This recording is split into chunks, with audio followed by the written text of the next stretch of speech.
E aí pessoal, tudo bem? O meu nome é Paulo Hatz, esse aqui é o Livraria em Casa e o vídeo de hoje, olha aqui, eu tô fazendo nesse cenário, entendeu? Que eu me sinto uma apresentadora de telejornal, porque eu tô aqui na minha mesa, entendeu? Na frente do meu computador, e eu resolvi dar uma variada, pra gente ter muitos cenários aqui, muitas caras, ninguém enjoado, o que tá acontecendo. Hoje eu resolvi fazer nesse cenário, que é o cenário de live, cenário do Me Convença lá do podcast, resolvi fazer o vídeo e hoje eu vou fazer uma resposta do meu próprio vídeo, porque há umas semanas atrás eu fiz o vídeo que falava sobre plot twists bons. Hoje a gente vai falar de plot twists ruins. O pessoal tinha me pedido, o pessoal sabe que gosto de reclamar um pouco, não é falar mal de livro, eu gosto de falar bem de livro também, mas eu gosto de reclamar. Então, a gente vai reclamar falando de livros ao mesmo tempo. Mesmo satisfeita, a gente pode experimentar coisas novas. Mas o que é importante não significa que aqui nessa lista vão aparecer só livros ruins, tá? Tem alguns livros aqui muito legais, livros que eu dei 5 estrelas, livros que eu gosto, mas eu vou reclamar de alguma coisa e tá tudo certo. Então não é uma lista só de livro ruim, porém a maioria é fraco.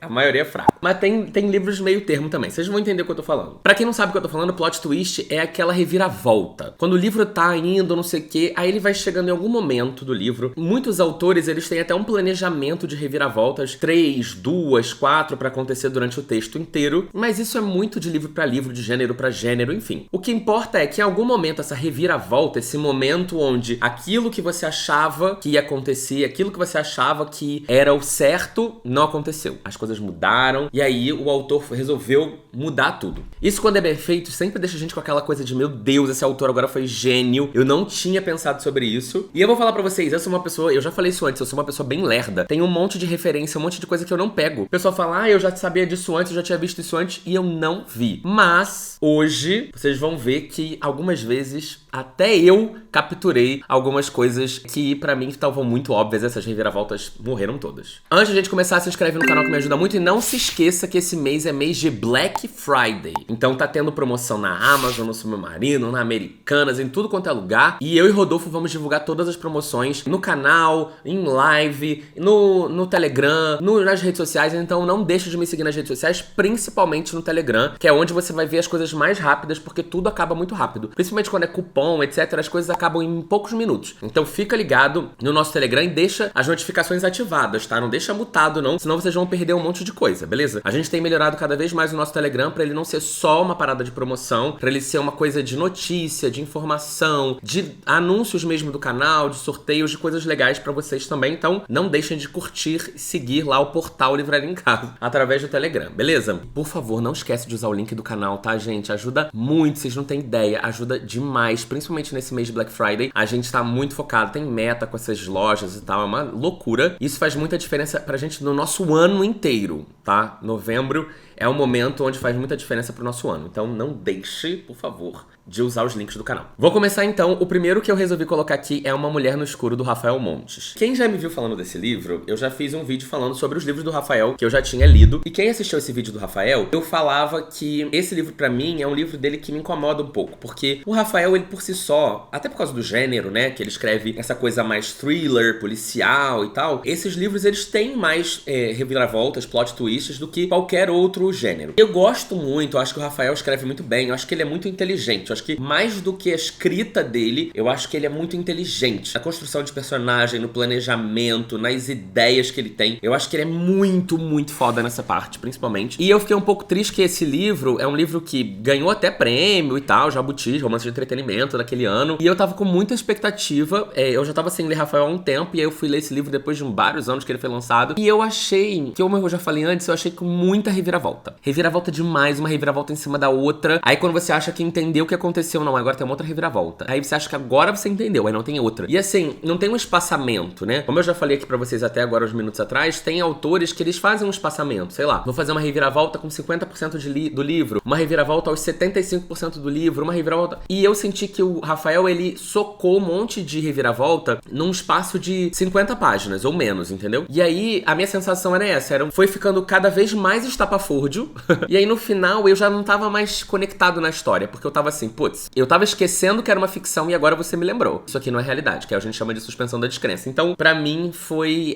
É um livro que não acho ruim, eu acho que tem muita coisa boa, eu acho que tem muitas ideias boas, mas eu acho que essa entrega final de muita reviravolta junta, pra mim, me desanimou. Aí, já que a gente tá falando de Mulher no Escuro, eu vou falar da Mulher na Janela, né?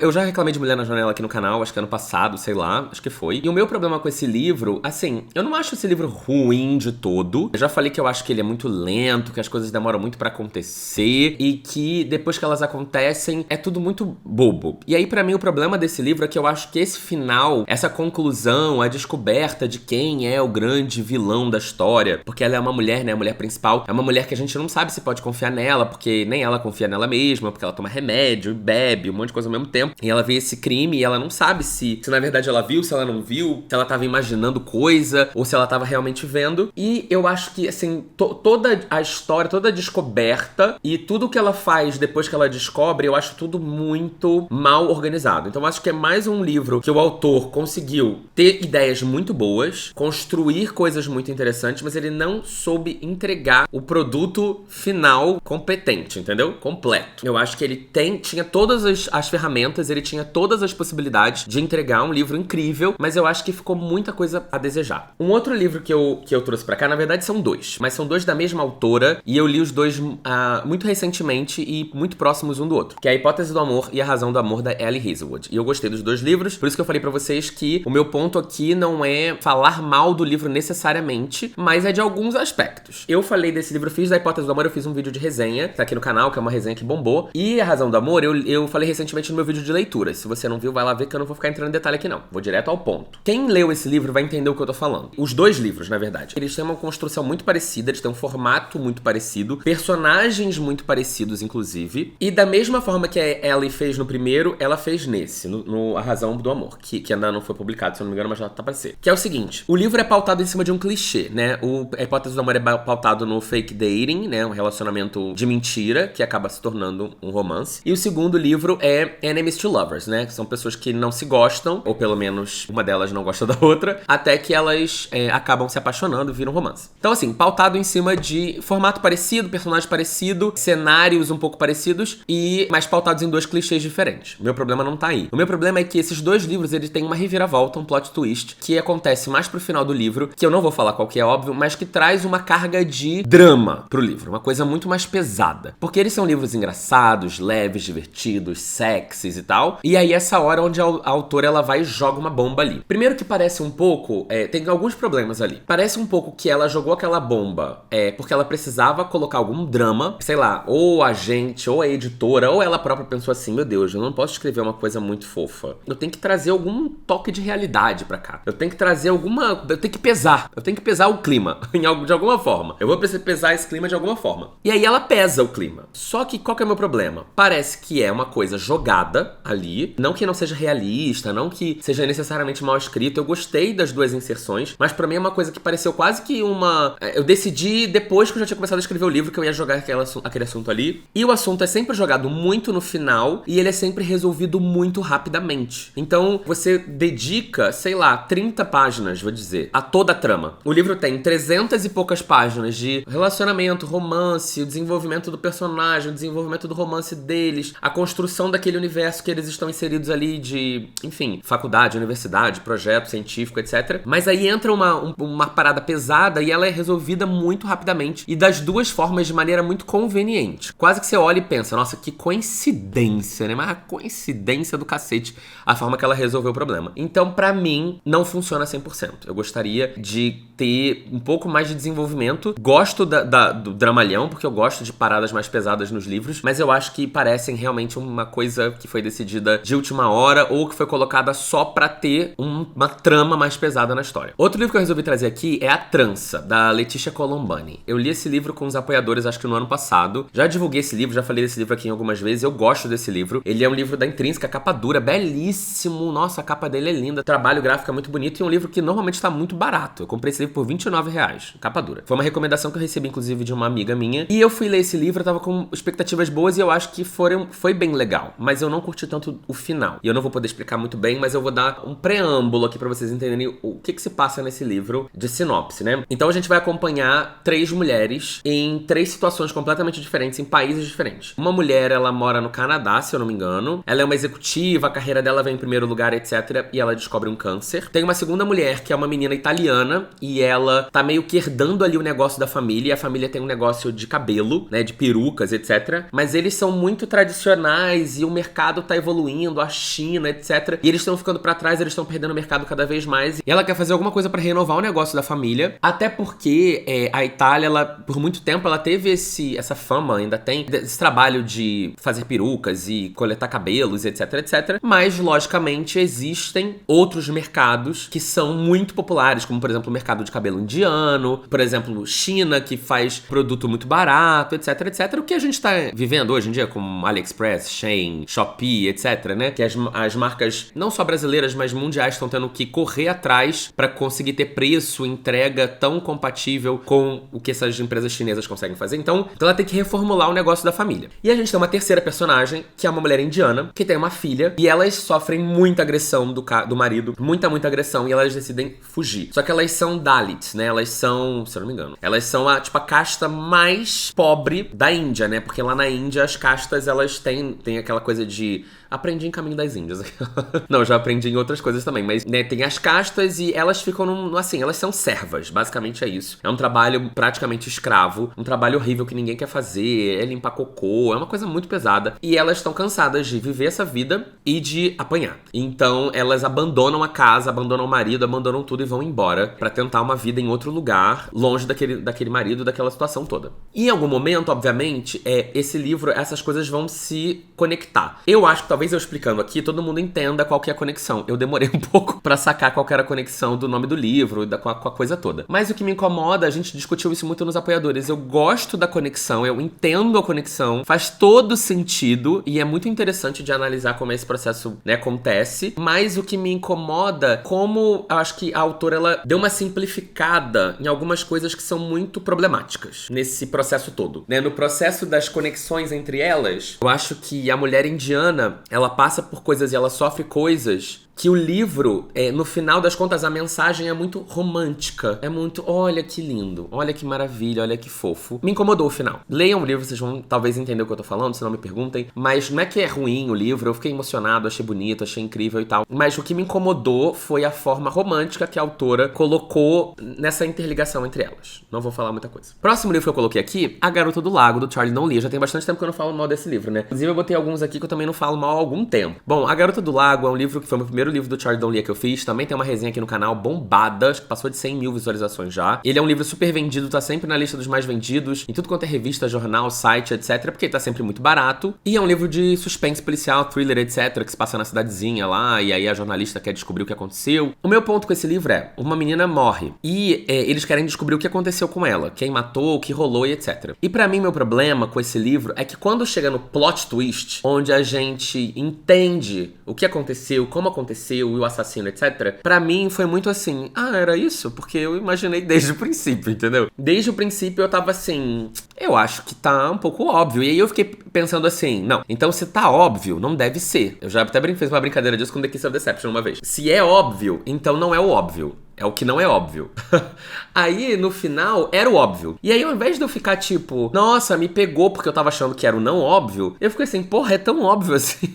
Então, pra mim, esse livro, ele é muito lento, é muito chato. Pra mim, eu não consegui me engatar nele com muita vontade. E quando chegou na parte final, que interessa quando você tá lendo um livro de thriller, né? Você quer saber o que, quem, onde matou, né? Pra mim, foi um banho de água fria, porque eu realmente já sabia tudo que tinha acontecido. Outro livro que eu coloquei aqui é O Clube do Crime das Quintas-Feiras. E o meu problema com esse livro, eu adoro esse livro, achei divertido, é do Richard Osman, se eu não me engano. Ele é um livro divertido, eu gostei de ler. A gente leu também nos apoiadores, tem muitos livros aqui dos apoiadores, né? A gente leu também dos apoiadores, e vai ter até mais um livro do Clube dos Apoiadores. Inclusive, se você quiser apoiar o canal, por favor, tem um link aqui embaixo. A gente tem um clube de leitura mensal, onde a gente faz uma live pra discutir um livro do mês. E a gente já leu sei lá, uns 16 livros, 17 livros. Já tem bastante coisa. E o Clube do Crime, ele é um livro que ele é um thriller engraçado. Uma vibe levemente Gente Ansiosa, mas Gente Ansiosa, ele é mais reflexivo sobre algumas outras coisas. O Clube do Crime, ele não é tão reflexivo, porque ele vai acompanhar idosos que moram numa casa de repouso, e eles, assim, meio que cada um deles, na vida deles pregressa, eles tiveram coisas que se conectavam com análises de crimes e de coisas do tipo, e eles se divertem discutindo crimes que aconteceram todas as quintas-feiras, né, que é o clube, até que eles começam a realmente investigar coisas e descobrir coisas que a polícia não tá achando. E eu achei muito legal, e eu gosto muito da premissa, e eu achei o livro muito bem escrito, e eu acho muito gostoso o livro, divertido e tal, e eu gosto do que se descobre, eu gosto do final. O meu problema não é esse, o meu problema não é o final aqui, o meu problema são as reviravoltas, são muitas, porque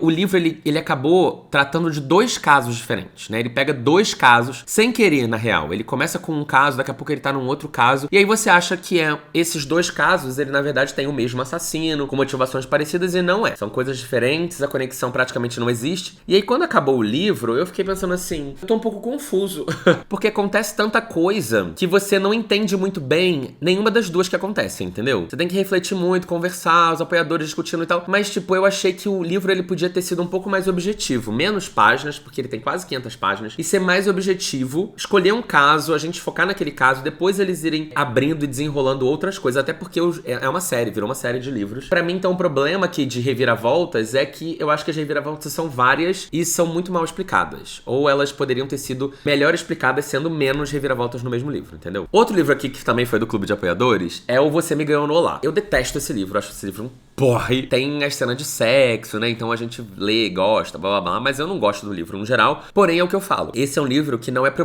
mim, entendeu? Eu não sou o público desse livro. Os outros livros aqui que eu falei até agora, eu me vejo como potencial público de todos eles. Eu adoro thriller, eu adoro dramas. O Hipótese do Amor e Razão do Amor são livros de gêneros que eu realmente não consumo tanto. Mas mesmo assim eu gostei. Mas esse Você Me Ganhou Lá, realmente é uma vibe, é um romance. Ele é tipo a Hipótese do Amor, só que ele é mais hot, sabe? Tem mais safadeza nesse livro do que no Hipótese do Amor, porque a mulher fica pegando o cara um monte de vezes, até que tretas, né? Porque, lógico, o livro precisa ter treta em algum momento. E o problema pra mim desse livro é que a treta dele, o personagem, o homem, né, do livro, um dos personagens principais, ele é um pouco mais velho do que a outra personagem, né? Ele esconde um segredo. Ele não quer um relacionamento. Ele não quer se misturar. Ele blá blá blá blá. Ele não fala sobre a família dele. Ele tem um filho, mas ele não fala sobre aquilo e sobre isso e tal. Ele vive uma vida muito privada. E aí você vai criando uma coisa, você fala assim, meu Deus, qual é o grande segredo desse homem? E quando eu li essa sinopse pro meu clube de apoiadores, a gente faz uma enquete, não é uma decisão monocrática minha, é democracia.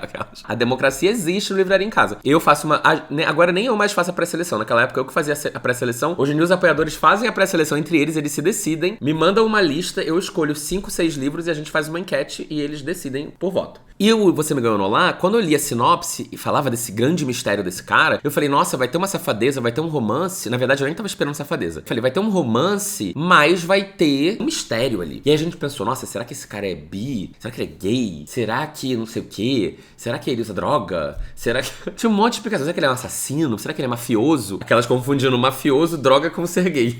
Eu sou gay, eu posso brincar. Dá licença. É óbvio que não é a mesma coisa, tá? Não tô fazendo uma brincadeira. Qual é o grande mistério desse homem? O grande mistério é uma bobeira, uma bobajada do cacete. E eu fiquei assim, sério, gente, vocês vão ficar se batendo, se bicando por causa dessa bobeira? Então, assim, pra mim é um livro que não acontece nada, é mal escrito, só é sexo mesmo. Se vocês gostam de ler cena de sexo, vai lá, que vão acontecer algumas e vai ser bonito, gostoso. Muitos piu-pius grandes, né, entrando nos frajolinhos. Que horror. Mas, tipo, é isso, sabe? Não é nada demais pra mim. E eu acho que essa explicação do mistério dele, pra mim, foi um banho de água fria novamente. E pra concluir, um livro que eu não falo mal há muito tempo, então eu nem fiquei com pena de trazer esse, que eu falei, não, tá na hora de falar mal desse livro de novo, que é A Prometida, da Kiera Cass. Pra mim é um dos piores livros que eu já li na minha vida. Não mas dois piores livros que eu já li. E foi a grande tentativa da Kiera Cass de emplacar alguma coisa, uma nova série, depois de A Seleção. Ela fez ali, né, A Sereia, que também não foi bem. E aí ela foi tentar lançar essa série da Prometida. Já tem até o segundo livro. E assim, imediatamente me dá crise de ansiedade. Inclusive, pode lembrar, quando eu li esse livro, eu li assim, eu falei, vou ler porque eu já sei que vai ser ruim, mas a galera gostou tanto de eu falando de A Seleção, que eu vou ler esse livro. Eu me arrependo de não ter feito um vídeo, eu acho, sobre esse livro. Na época, hoje eu já deixa pra lá, né? Deixa abaixo. Mas na época eu pensei assim, ai, o livro é muito novo, muita gente não leu ainda, não vou me meter nessa história agora e tal, não sei o quê. Mas o fato é que eu fui com uma expectativa de encontrar algo parecido com a Seleção, pelo menos na qualidade de escrita. Não que a Seleção tenha uma qualidade de escrita muito alta, mas eu acho que ela é bastante aceitável. Uma chatice daqui e dali, de livro e tal, mas não é nada que eu fale assim, nossa, esse livro é mal escrito. Eu acho que tem outros problemas que eu reclamo. Mas A Prometida, pra mim, é completamente mal escrito. Mas a gente não tá falando disso aqui. Em A Prometida, a gente tem uma personagem que ela é prometida pra um cara, só que ela é afim do cara. Ela acha o cara interessante, bonito, gato. Ele é da corte, né? Eu não sei qual que é o cargo dele, aqueles o cargo. Não sei se ele é rei, se ele é duque, se ele... O que ele é, sei lá. Mas ela tá prometida pra esse cara, né? Que é ali da corte e tal. E aí ela vai morar na corte, né? Com a família dela. E ali na corte, ela vai se aproximando mais dele, não sei o quê. E ela fica envolvida, mas ao mesmo tempo ela começa a conhecer um outro boy, que é meio que um plebeu, que tá ali também na corte, fazendo sei lá o quê, fazendo uns jobs ali, uns frila. E ela conhece ele e, obviamente, como a gente já imaginava, ela vai querer se interessar pelo humilde, né? E o que ela foi prometida, né? Que é o rico, imediatamente ela perde o interesse nele e ela começa a ver e perceber nesse cara alguns comportamentos que ela fala, meu Deus, que bom livramento. Mas aí ela fica pegando esse boy escondido, etc, etc. Depois, o livro tenta dar uma carga pesada, tem uma reviravolta, violências, ataques, agressões, etc. É uma mini guerra. E você tenta assim, nossa, eu queria gostar, porque finalmente chegou em alguma coisa com substância. Mas é tudo tão mal explicado, tudo tão mal escrito, tudo tão simples demais, que você fica assim, gata, realmente é aquela coisa que eu falei pra vocês de A Hipótese do Amor e a Razão do Amor. Lógico que A Hipótese do Amor e a Razão do Amor é anos-luz melhor. Mas assim, é um pensamento parecido de eu preciso tacar alguma coisa séria nessa farofada, porque tá muito água com açúcar, tá muito melado. A gente precisa botar entendeu? Tacar aqui o quê? Uma canela em pau? Uma essência de baunilha? Eu preciso ter uma raspas de limão siciliano? Eu preciso dar um toque, tirar da baunilha só, entendeu? Aquela que eu tirei a baunilha e coloquei baunilha. Olha que gostosura, você comeria um desse? Pra mim, o que ela peca, o que a Kiera Cass peca é essa incapacidade de construir uma narrativa mais pesada, mais densa, mais difícil, entendeu? Então quando você chega nessa hora, você quer engajar, mas você não consegue, porque é mal feito. Ela cagou tudo. E o livro é ruim mesmo, todo mundo sabe. Esse daí é unanimidade, eu não conheço ninguém que gosta.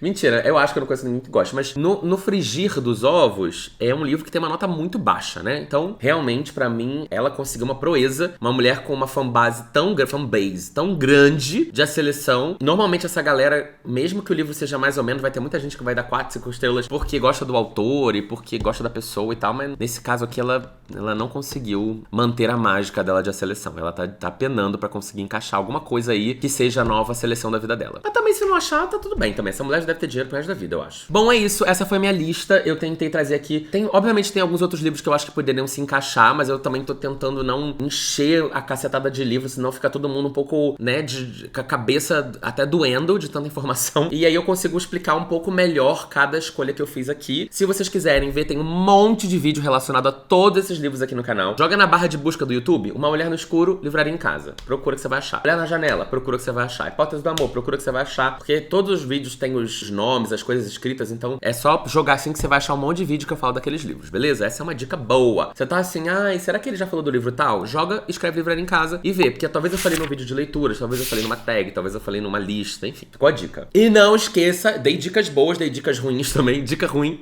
é sempre bom.